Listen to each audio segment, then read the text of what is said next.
오늘 말씀 본문 다 같이 읽도록 하겠습니다. 야고보서 1장 15절 말씀입니다. 야고보서 1장 15절 말씀입니다. 짧은 말씀이고 우리가 너무나 잘 아는 말씀이니까요. 우리 앞에 화면을 보셔도 되고 성경책을 보셔도 되고 같이 한번 말씀을 봉독하도록 하겠습니다. 시작! 욕심이 잉태한즉 죄를 낳고 죄가 장성한즉 사망을 낳네. 우리 여러분들만 한 번 더 읽도록 하겠습니다. 시작!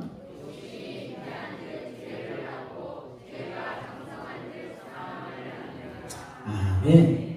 오늘은 좀 크리스찬 베이직에서 좀 중요한 부분입니다. 이 죄에 관한 내용을 다루는 부분이기 때문에 오늘 이 부분을 좀 잘 들으신다면 신앙생활 가운데에 정말 내 삶이 힘들고 어려울 때에 어떤 부분부터 해결을 해나가야 될지 이 부분이 좀 다가올 수 있는 그런 시간이 되는 줄로 믿습니다. 6강은 죄에 관하여서라는 부분인데요. 잠깐 나누고 또 우리 잠깐 기도하는 시간 갖도록 하겠습니다. 사람들은요, 이 실패와 사망의 원인을 여러 곳에서 찾으려고 노력을 하죠. 그런데 성경은 분명하게 말씀을 하고 있습니다. 이 모든 실패와 사망의 원인을 단 하나 뭐라고 단정하고 있죠? 죄라고 단정하여 말씀하고 있습니다. 그러므로 우리가 구원과 성공과 승리를 위해서 그 어떤 것보다 중요한 것은 무엇이냐면 이 죄의 문제를 먼저 해결해야만 된다는 것입니다. 여러분, 이 죄 문제를 해결하지 않으면요, 우리는 어떤 문제도 근본적으로 해결할 수 없다는 사실을 여러분 꼭 기억하셔야 됩니다. 우리는요, 우리가 문제로 생각하는 모든 것의 원인이 이 죄라는 사실을 알아야 된다는 거예요. 그러므로 우리는 무엇보다 죄 문제를 어떻게 생각해요? 심각하게 생각하고 이 죄의 문제를 풀기 위해서 노력해야만 합니다. 죄 문제를 해결하려면 그럼 어떻게 해야 될까? 여러분, 죄가 무엇인지를 알아야 되겠죠. 죄가 무엇인지도 모르는데 죄를 해결할 수 없는 노릇 아니겠습니까? 그러면 죄가 무엇인지 알아보기 위해서 가장 먼저 해야 될 일은 무엇이냐면 제일 먼저 생겨난 죄가 무엇인지를 좀 찾아보고 살펴보는 일이 필요하다는 것입니다. 이 땅에서 제일 먼저 생겨난 죄가 무엇일까요, 여러분? 네? 맞아요. 예진이가 아주 잘 대답해 주니 감사합니다. 제일 먼저 생겨난 죄는 바로 하나님께서 태초에 천지 만물을 창조하시고 하나님이 따먹지 말라고 하신 선악과를 우리 조상 아담과 하와가 따먹은 사건이 바로 제일 먼저 생겨난 죄라는 것입니다. 그러니까 이 제일 먼저 생겨난 죄에 대해서 우리가 살펴보게 되어지면 우리는 죄의 원인이 무엇인지 그리고 죄가 어떤 것인지를 알 수 있다는 것이죠. 선악과 사건, 최초의 범죄죠. 그 최초의 범죄가 지금 우리에게까지 죄의 영향력을 미치고 있습니다. 그래서 우리는 그것을 원죄라고 이야기합니다. 이것이 모든 죄의 뿌리가 되었다는 것입니다. 여러분, 그러므로 모든 죄의 문제를 해결하려고 하면 먼저 모든 죄의 뿌리가 되는 이 원죄에 대한 아담과 하와가 지었던 선악과 사건에 대한 이것을 이해하고 그리고 해결해야만 된다는 것입니다. 선악과 사건의 의미에 대해서 우리가 좀 생각해 볼 필요가 있습니다. 단순히 어떤 나무의 열매 먹지 말라고 했는데 먹음직하고 보암직스러워서 따먹은 그냥 그 정도의 사건으로만 생각하면 안 된다는 것이죠. 단순히 어떤 나무의 열매를 먹느냐 먹지 않느냐의 문제가 아니라는 것입니다. 여러분, 그것은요, 삶의 원칙을 정하는 문제였습니다. 어떤 원칙인가? 네가 앞으로 살아갈 때에 아담과 하와 너네가 앞으로 살아갈 때에 네 욕심을 따라 살 것인지 아니면 나 하나님의 말씀을 따라 살 것인지 원칙을 정해라 라는 하나님의 원칙을 정하고자 하는 사건이었다라는 것이죠. 이 선악과 사건의 의미가요. 그 말인즉 어떤 뜻이냐면 너희의 삶의 주인이 네 스스로가 될 것인지 아니면 너희 삶의 주인을 나 하나님으로 정할 것인지를 결정하라는 것입니다. 하나님은요, 아담과 하와가 이해를 하든 이해를 하지 못하든 간에 하나님의 말씀으로 순종을 해서 자신들의 욕심을 제어해야지만 성공적이고 훌륭한 삶을 하나님이 창설해 주신 에덴 동산에서 살 수 있다는 것을 하나님은 아셨죠. 왜요? 하나님이 아담과 하와를 지으셨기 때문에, 하나님이 창조주시기 때문에 이들이 어떻게 살아야 되는지, 살 수 있는지, 잘 살 수 있는지를 알았다는 것입니다. 그래서 이들에게 가장 탐스러워 보이는 열매를 성경에 보니까 동산 중앙에 가장 잘 보이는 곳에 그 나무를 두었죠. 이게 무슨 의미겠습니까, 여러분? 기억하라는 거예요. 하나님과의 약속, 하나님과의 원칙을 기억하며 살라는 것이죠. 그래서 동산 중앙에 있는 그 열매를 금지하셔 놓고서 하나님의 명령에 복종하라 말씀을 하셨습니다.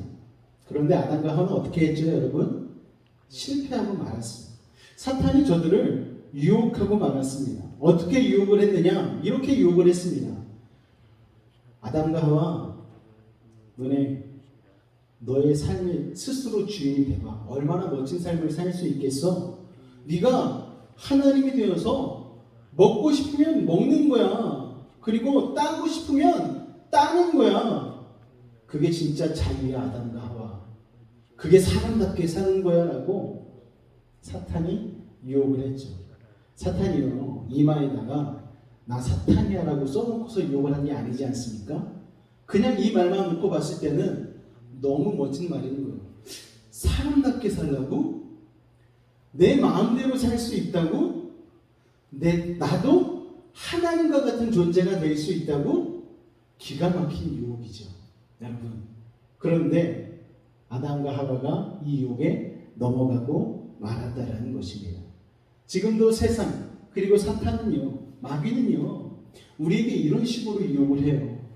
너 멋지게 살 수 있어. 너 자유가 얼마나 중요한지 알아? 사람답게 살아야지. 인간답게 살아야지. 사람이 먼저야. 이런 식으로 우리에게 멋진 미사오그를 사용해서 자꾸만 유혹을 합니다. 젊은 세대들은 나는 길들여지지 않을 거야. 그게 바로 도전정신이야. 라는 말들로 젊은이들을 사탄 마귀는 유혹을 하고 있죠. 사탄이 그때부터 지금까지 똑같은 방식으로 우리를 유혹하고 꼬시고 있다는 것이죠. 사탄의 입장에서요, 우리의 삶의 주인을 누구로 고백하며 사느냐 하는 것만큼 참 중요한 것은 없습니다.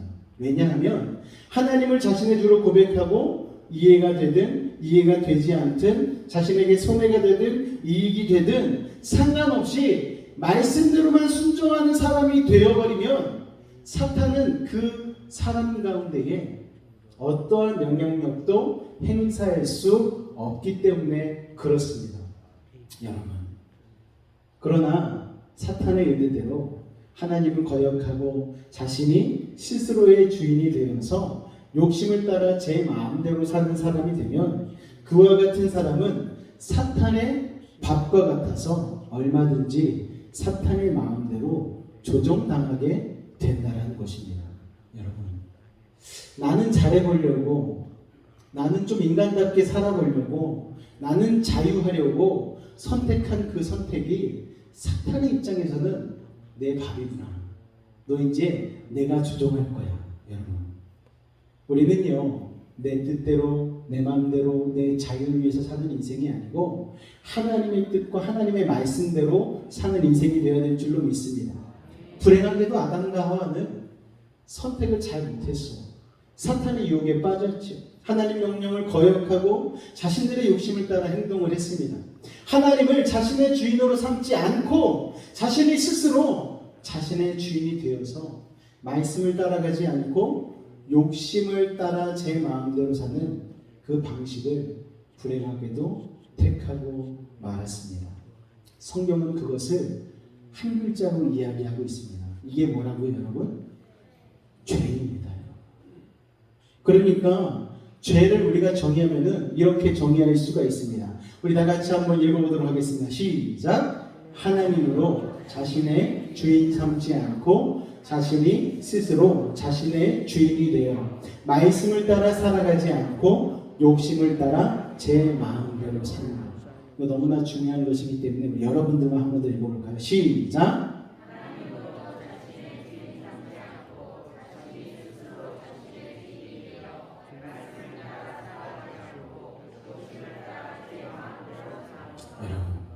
우리가 청지기를 얘기하지 않습니까?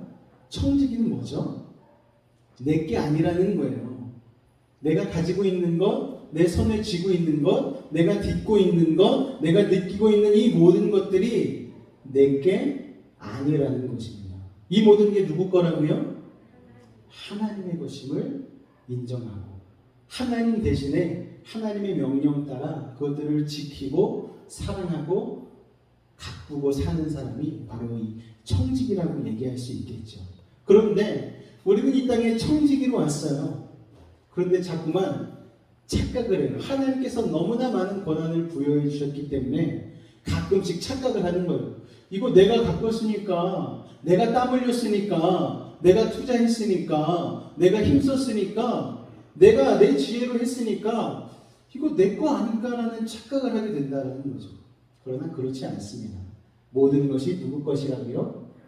하나님의 것. 그래서 지난주에 제가 안식일과 인간 문화라는 내용을 통하여서 하나님, 모든 것이 하나님의 것임을 인정하는 시간이 바로 안식일, 우리가 지키는 주일이라는 것을 잠깐 동안 살펴보지 않았습니까, 여러분? 죄에 대해서 지금 얘기를 나누고 있습니다. 죄는요, 근본적인 죄와 죄악들, 좀 어려운 말로 지역적인 죄라고 하죠. 나무로 따지면은 근본적인 죄는 뿌리라고 할 수 있고, 죄악들은 그 나무를 통하여서 맺히는 열매라고 할 수가 있습니다. 근본적인 죄는 무엇이냐면 바로 불신앙의 죄입니다. 뭘 믿지 않는 것일까요? 하나님을 믿지 않는 것, 예수님을 구조로 영접하지 않는 것. 세상 사람들이 다 이 불신앙의 죄를 가지고 있죠. 마음에 하나님 두기를 싫어하는 거예요. 그리고 믿는 사람이라고 얘기하면서도 하나님과 바른 관계를 맺지 않고 자신이 자신과 세상의 주인이 되어서 제 욕심을 따라서 제 마음대로 인생을 살아가려고 하는 것이 바로 모든 죄의 뿌리가 되고 근본적인 죄가 된다는 것입니다. 사람들은요, 죄라고 얘기하면은 윤리적인 죄를 먼저 생각합니다. 너 누구 때렸잖아, 너 훔쳤잖아, 너 가늠했잖아. 이거 죄 맞죠. 그런데 이게 죄이긴 하지만 그 죄도 악하고 참 나쁜 것이지만 자기를 사랑하고 사랑하시는 하나님을 배반하고 창조주 하나님을 거역하여 하나님의 자리를 대신하여서 자신과 세상을 파괴하는 것보다 더 악하고 나쁜 죄는 없다라는 것이죠. 사람들은요, 이 불신앙의 죄를 대수롭지 않게 생각합니다. 세상에서 가장 악하고 나쁜 죄가 바로 이 불신앙의 죄라는 것을 우리는 기억해야만 합니다. 할렐루야! 그 불신앙이 모든 죄악의 근본이 된다는 것을 우리는 알아야 하죠. 세상의 모든 죄악들이 바로 그 근본적인 죄, 불신앙의 죄로부터 시작이 된다는 것입니다. 로마서 1장 18절로 32절까지의 말씀을 보면은 이 죄가 어떤 것인지에 대해서 잘 나열이 되어져 있습니다. 말씀을 한번 읽어볼까요? 글씨가 쬐끔해서 보이실지 모르겠는데 제가 잘 읽어드리도록 하겠습니다. 잘 따라오면서 보시기 바랍니다. 하나님의 진노가 불의로 진리를 막는 사람들의 모든 경건하지 않음과 불의에 대하여 하늘로부터 나타나나니 이는 하나님을 알만한 것이 그들 속에 보임이라. 그러니까 하나님을 알 수 있는 마음을 우리에게 이미 주셨다라는 거예요. 하나님께서 이를 그들에게 보이셨느니라. 20절에 창세로부터 그에 보이지 아니하는 것들 곧 그의 영원하신 능력과 신성이 그가 만드신 만물에 분명히 보여 알려졌나니 그러므로 그들이 핑계하지 못할지니라. 저는 하나님을 들어본 적이 없어요. 이런 핑계 못한다는 거예요. 왜요? 모든 만물을 통하여서 하나님이 하나님이심을 이미 드러내고 계시기 때문에 21절에 보니까 하나님을 알되 하나님을 영화롭게도 아니하며. 이게 무슨 말입니까? 하나님을 아는데 아는 사람이 모르는 사람이 아니고요. 아는 사람이 하나님을 영화롭게도 아니하며 감사하지도 아니하고 오히려 그 생각이 허망하여지며 미련한 마음이 어두워졌나니 스스로 지혜 있다 하나 어리석게 되어 썩어지지 아니하는 하나님의 영광을 썩어질 사람과 새와 짐승과 기어다니는 동물 모양의 우상으로 바꾸었느니라. 24절에 보니까 그러므로 하나님께서 그들을 마음의 정욕대로 더러움에 내버려 두사. 이게 참 무서운 사건 아닙니까? 하나님께서 죄 지은 인간을 그냥 내버려 두신다는 거예요. 그들의 몸을 서로 욕되게 하셨으니 25절에 보니 이는 그들이 하나님의 진리를 거짓 것으로 바꾸어 피조물을 조물주보다 더 경배하고 섬김이라.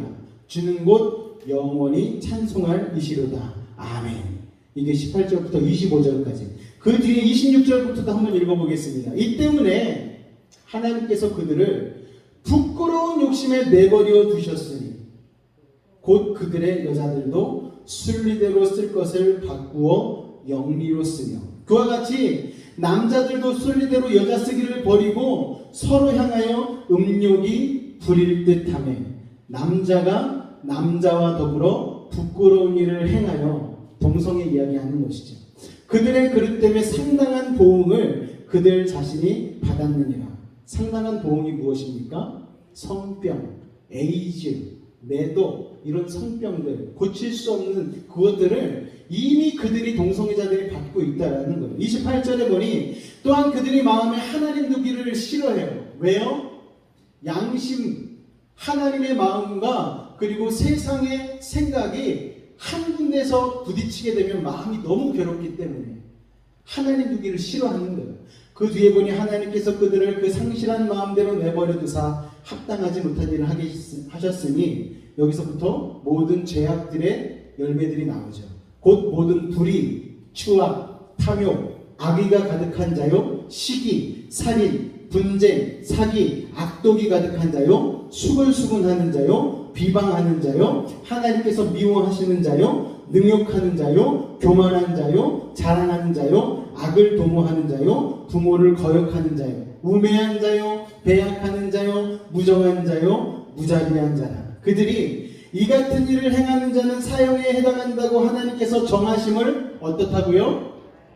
알아요. 이러면 너 죽어. 알아요. 선악과 따먹으면 정령 죽으리라 들었어요. 알아요.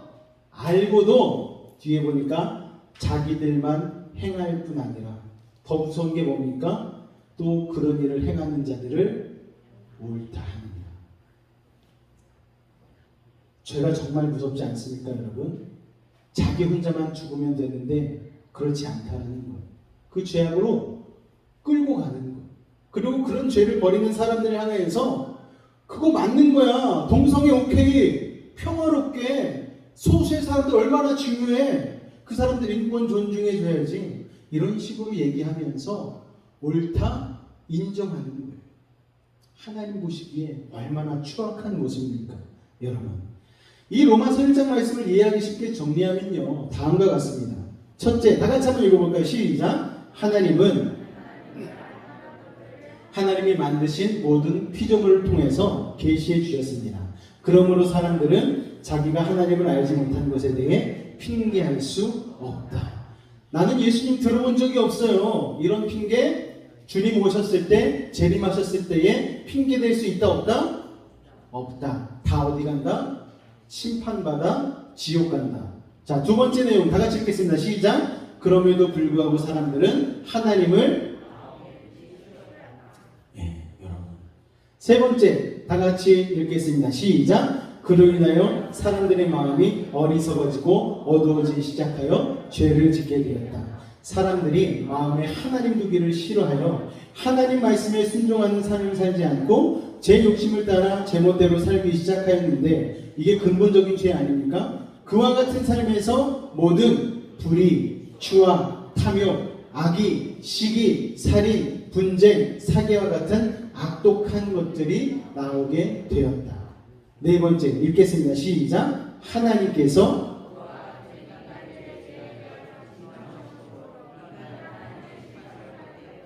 아멘. 여러분, 이 심판이 죽어서만 받는 심판이겠습니까, 여러분? 그렇지 않습니다. 이렇게 하나님의 말씀대로 살지 않으면 하나님의 심판이 천국도요, 이 땅에서 천국을 경험하는 믿음의 삶을 살다가 죽어서도 어디 가는 것이죠? 천국 가듯이 지옥도 분점이 있어요. 하나님의 말씀대로 살지 않고 하나님의 진노하심 가운데 거하게 되어지면 이 땅의 지옥 분점에서 산 것과 같지요. 죄의 결과인 사망의 역사가 우리의 삶 가운데에 드러나게 된다는 것입니다. 그래서 죄의 결과는 뭐라고요? 죽음이죠. 혹시 여러분의 삶 가운데 기쁨이 없으십니까? 삶 가운데 평안함이 없으십니까? 그 이유는 세상 때문이 아닌 거예요. 뭐 때문이라고요? 죄 때문입니다. 죄. 그러므로 삶이 무거워지고 힘들 때마다, 삶이 메말라 몸이 건조해질 때마다 우리는 우리 자신에게 나도 모르게 숨어있는 죄가 무엇인지를 묵상하고 생각해 봐야 된다는 거죠. 왜요? 죄의 삭은 결단코 뭐기 때문에? 사망이기 때문에. 와, 너무 무서운 말씀. 자, 그런데 우리를 향한 하나님의 뜻이 있습니다. 로마서에서 이렇게 무서운 말씀을 주셨는데 우리를 향하신 하나님의 뜻은 우리가 이렇게 죄로 인하여 심판받아 멸망하는 것이 아니죠. 하나님의 뜻은 무엇입니까? 우리가 항상 기뻐하고 범사에 늘 행복하게 사는 것 하나님이 원하신다는 것이죠. 이걸 두 글자로 뭐라고 할까요? 구원. 할렐루야. 하나님은 우리 구원받기 원하시는 거예요. 우리가 예수님을 믿는 이유도 무엇 때문이라고요? 구원 때문에. 구원이라는 말을 가장 보편적으로 평범한 말로 표현한다면 그것은 웰빙. 많이 들어보셨죠? 잘 사는 것이라고 얘기할 수가 있습니다. 그런데 우리를 향하신 하나님의 뜻도 잘 사는 것이고 우리의 소원도 심지어는 잘 사는 것 아닙니까? 그런데 정작 스스로를 잘 사는 사람이라고 만족하고 생각하며 사는 사람이 많다 많지 않다? 많지 않은 게 문제라는 거예요. 많은 사람들이 행복하게 살지 못하는 가장 중요한 이유는 이 잘 사는 것에 대해서 오해를 하고 있다는 거예요. 행복, 즉 잘 사는 것에 대한 정확한 이해가 없으면 결코 행복한 삶을 살 수가 없다는 것입니다. 자, 여러분, 이게 맞는 것일까요? 부자는 잘 사는 사람이다. 어떤 초등학교 아이가 집에 오더니 아빠한테 이렇게 얘기하는 거야. 아빠, 내 친구 집에는 엘리베이터가 있어. 그랬더니 아빠가 아이에게 이렇게 얘기해 준 거야. 그래? 부자네. 엄청 잘 살아. 아들아, 부자는 잘 사는 게 아니야. 부자는 그냥 부자일 뿐이야. 아들이 의아해합니다. 돈이 많으면 잘 사는 거 아니에요, 아빠? 아니야. 그냥 돈이 많은 사람일 뿐이야. 잘 사는 건 그게 아니란다, 여러분. 만일요, 돈이 많은 것이 잘 사는 것이었다면 하나님은 틀림없이 예수 잘 믿는 사람 다 부자가 되게 해주셨겠죠. 그렇지 않습니까? 그거는 그냥 쉽게 생각하면 알 수 있는 내용 아닙니까? 그리고 교회 목사님 부자 됐겠죠. 저 막 집 두 채 세 채 막 통장이 막 잔고가 가득한 사람 되지 않겠습니까? 그런데 그렇지 않다는 거. 잘 사는 것, 부자, 이거는 이꼬르가 아니에요. 똑같은 게 아니라는 것입니다. 잘 사는 사람이 되려면 못 사는 이유를 정확히 알아야 되는 거예요, 여러분. 성경은 우리에게 못 사는 이유에 대해서 분명히 말씀해주고 있습니다. 로마서 6장 23절입니다. 다 같이 읽겠습니다. 시작. 너무 간단한가요, 여러분? 그런데 조금만 생각해보면 죄가 모든 못 사는 삶의 뿌리라는 것을 알 수가 있습니다. 돈의 문제를 해결해야 잘 사는 것이 아니고 무슨 문제를 해결해야 된다고요? 죄의 문제를 해결해야 하는 것. 여러분, 성경에서 죄의 문제를 가장 잘 지혜롭게 해결했던 사람 혹시 기억나는 사람 있으세요? 솔로몬, 또 다윗. 맞아요. 요새 새벽에 시편에 가장 많이 다루고 있는 인물 아닙니까? 다윗은요, 나단 선지자가 왔을 때 선지자 나부랭이가 무슨 소용이야? 너 나한테 그런 말하면 죽어. 이러지 않았어요. 나단 선지자가 권면했을 때 돌아섰어요. 침상을 눈물로 적시며 뭐 했어요? 회개 기도했어요.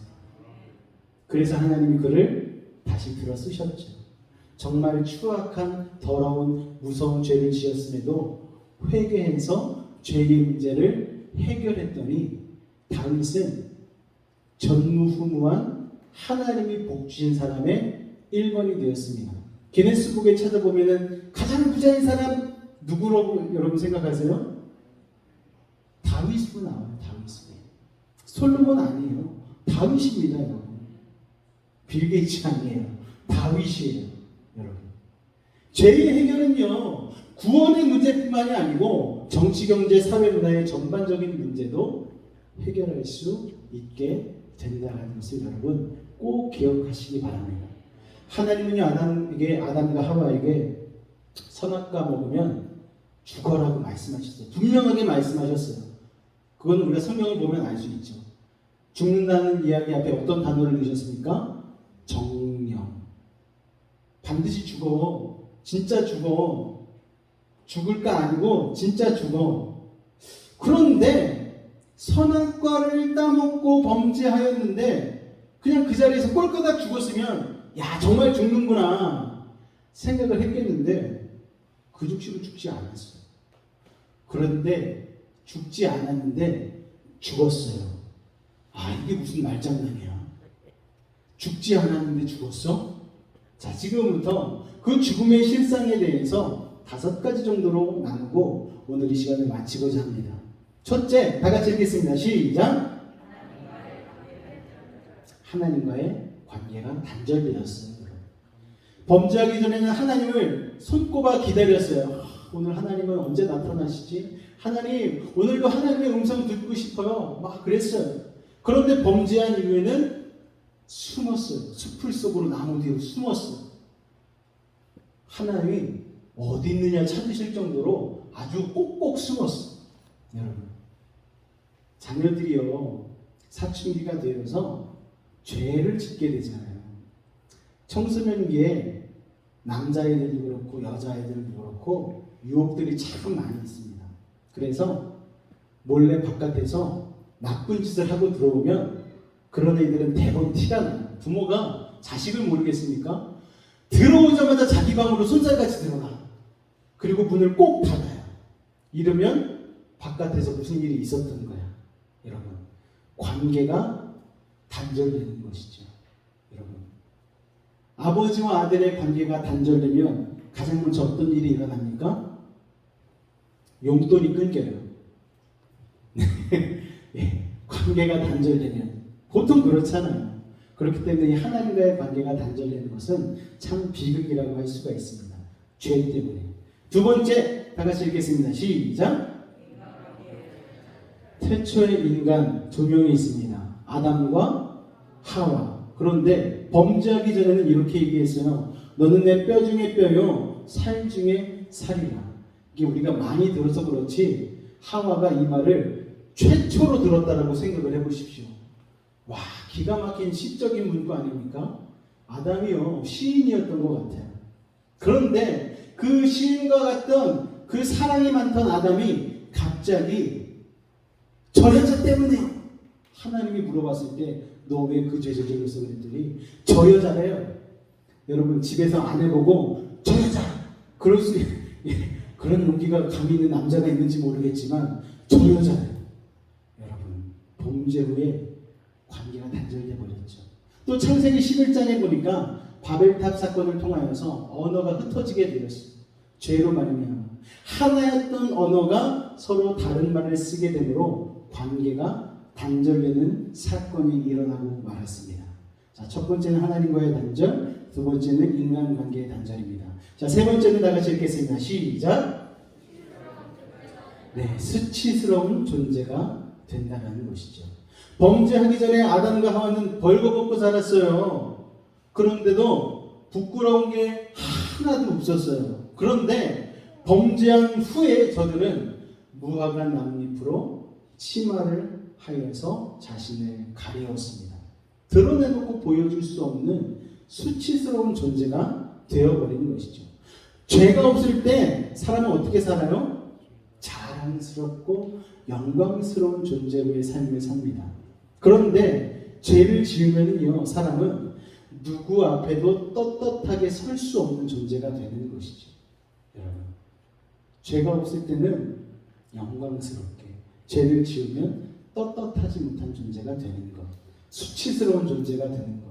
우리가 정치인들 통해서 그런 것 많이 보지 않습니까? 정말 많은 사람들 앞에서 나 공부한 사람이야, 나 S대 나온 사람이야, 나 어떤 과정 거쳐서 이 높은 자리까지 오른 사람이야, 그렇게 스포트라이트를 받던 사람들이 어느 날 갑자기 어떤 사건에 연루되어서 쇠고랑 차고 들어가는 모습을 우리는 너무나 많이 봤잖아요. 수치스러운 존재. 자기만 수치스럽나요? 자녀들은 어떻습니까? 주변의 이웃들은 어떻습니까? 그 사람이 살던 모든 삶의 환경의 영역들은 어떻습니까? 여러분, 수치스러운 존재가 된다는 거예요. 죄를 지으면 그렇게 무서운 일이 우리 삶 가운데 일어나게 된다는 것이죠. 자, 네 번째 다 같이 한번 읽겠습니다. 시작. 여러분, 세상에서 천하보다 귀한 것이 있다면 그게 무엇이냐면 나의 생명이죠. 하나님은 우리를요, 정말 세상보다 귀한 존재를 만들어 놓으셨습니다. 나의 생명 너무나 소중하죠. 그런데 나의 생명보다 더 소중한 게 있어요. 뭘까요, 여러분? 자식입니다. 자식. 내 자식을 위해서라면 물불 안 가려. 여러분, 그게 우리들 아닙니까? 그런데 죄는요, 참 무서운 게 그 생명보다 귀한 자녀들에게 치명적인 영향을 끼친다는 데 이 문제의 심각성이 있다는 거예요. 교육 전문가들이 흔히 하는 말이 있습니다. 이런 말을 해요. 문제는 없습니다. 문제 부모가 있을 뿐입니다. 여러분, 죄의 영향력이 자신에게만 그치지 않고 어떤 모양으로든 자식에게까지 그 심각한 영향을 미친다고 하는 점에서 죄는 참으로 무서운 것이죠. 여러분, 죽음보다도 무서운 게 죄라는 거예요. 여러분, 마지막 다섯 번째입니다. 다 같이 한번 읽어보겠습니다. 시작. 고통과 고생을 인간에게 안겨주게 되었습니다. 하와는 해산의 고통, 아이를 낳는 고통, 아담은 땀 흘려야 사는 고통을 겪게 되었죠. 그래서 우리의 인생 한평생 살려고 하면은 참 필요한 것들도 많고 갖춰야 될 것도 많고 참 사는 게 녹록치가 않지 않습니까, 여러분? 가난한 사람, 부유한 사람, 많이 배운 사람, 그렇지 못한 사람이나 누구를 막론하고 살아가는 동안에 정말 말로 다 할 수 없는 고통과 고생을 감내해야 되죠. 그래서 사람들은 인생을 고통의 바다라고 얘기해요. 고통의 바다. 이 모든 고생과 고통의 원인이 어디에 있다? 죄에 있다는 거예요. 그래서 죄가 없다면 고생도 없는 거예요. 그렇기에 죄의 삭은 사망이라고 얘기하는 것은 정확하다는 것입니다. 여러분, 또 죄의 특성에 대해서 좀 얘기를 드려볼까요, 여러분? 고속도로상에 교통사고가 났어요. 어떤 결과가 나올까요, 여러분? 첫 번째, 사고 당한 자신이 엄청난 피해를 입게 되겠죠. 두 번째, 사고 당한 자신뿐만이 아니고 사고 난 그 뒤로 엄청난 고속도로의 정체가 유발되어지죠. 수많은 사람들이 정한 시간 내에 목적지에 도착하지 못하게 되어버립니다. 여러분, 교통사고와 같은 실수와 잘못이 길을 막아 많은 사람들에게 막대한 피해를 주듯이 작고 큰 죄악들이요, 이 정도면 괜찮겠지, 이 정도는 괜찮아, 남들도 다 하는데, 그런데 그 죄들이 모이다 보면 많은 사람들에게 피해를 줄 수 있는 거대한 피해로 드러날 수 있다는 것입니다. 죄의 특성은 길을 막아버린다는 것입니다. 살아가는데 길이 막히면은요, 절망감이 생기죠. 이 절망감은 우리를 죽음으로 몰고 가는데, 케아르케고르는요, 절망을 어떤 병이라고 얘기했다고요? 죽음에 이르는 병. 그 절망의 뿌리가 바로 죄라는 것입니다. 여러분, 우리가 이 죄를 가지고 있으면 참 인생 살기가 쉽지 않아요. 그런데 죄의 문제가 해결되어지면 인생의 길이 보이기 시작합니다. 마음이 깨끗해야 보이는데, 여러분, 성공과 승리를 위해서 가장 필요한 게 여러분 무엇인 줄 아십니까?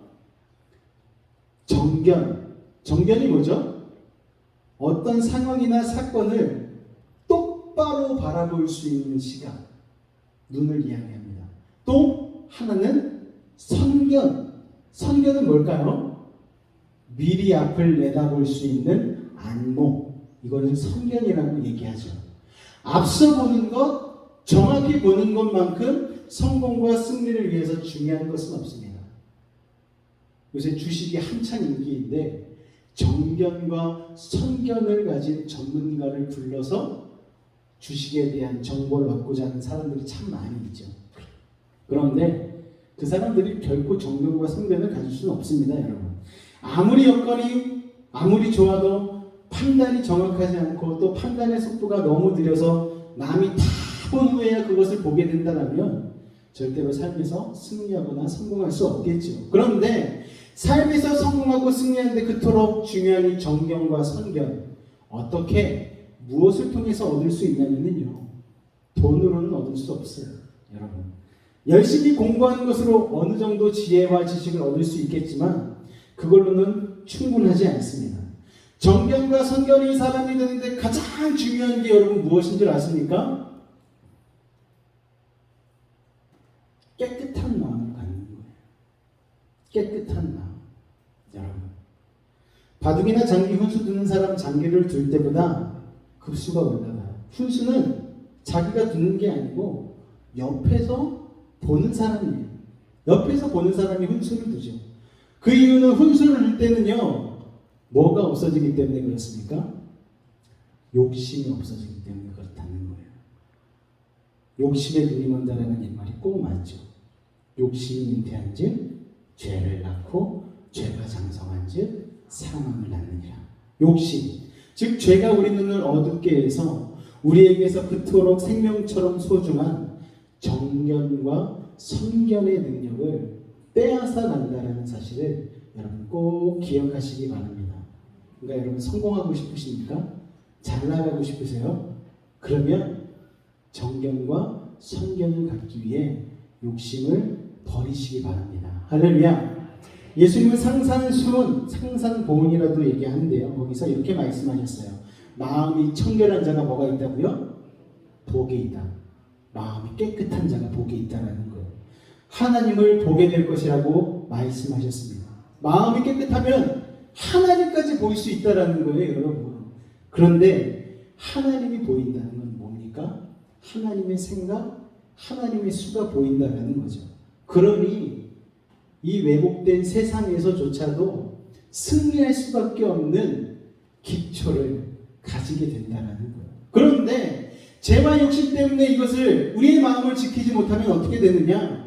이 소중한 정견과 선견의 능력을 빼앗겨 버린다는 것입니다. 그래서 교회 다니면서도 그냥 밤낮 오판하고 밤낮 악수 두게 되는 것이죠.